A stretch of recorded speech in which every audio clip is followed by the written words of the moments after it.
It is a time of death, of destruction, of famine and of pestilence.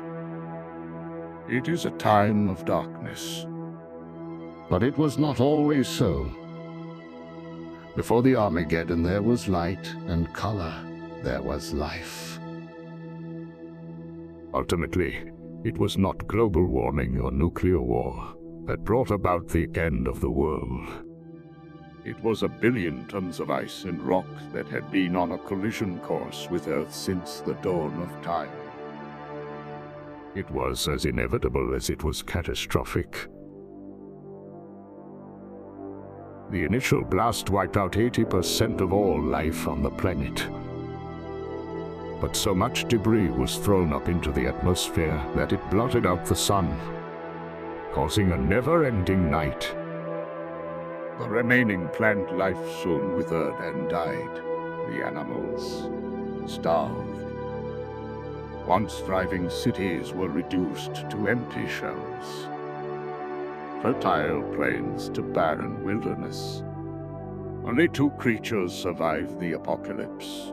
The first was mankind. Some survived by foraging for tins of food amongst the ruins of the once great cities. Others survived by eating those very foragers.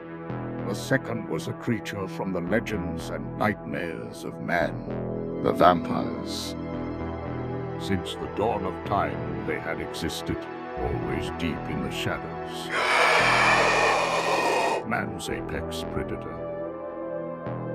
Emboldened by the lack of sunlight and hungry for human blood, they emerged from the shadows, ready to hunt. Without government or any kind of leadership, and facing extinction, humans turned to the church, where they were offered protection, as well as a new synthetic food source called manna.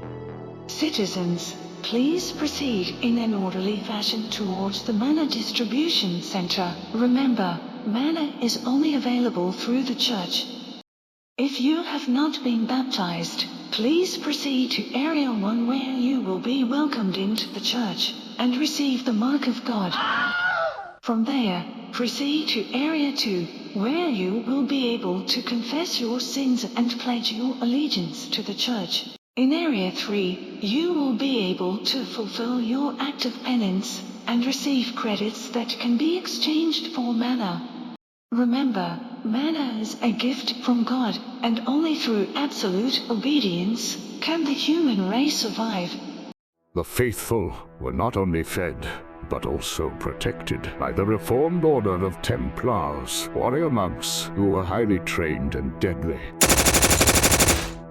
Everyone else was regarded as the enemy, and those that broke the church's laws were quickly excommunicated and cast out to fend for themselves.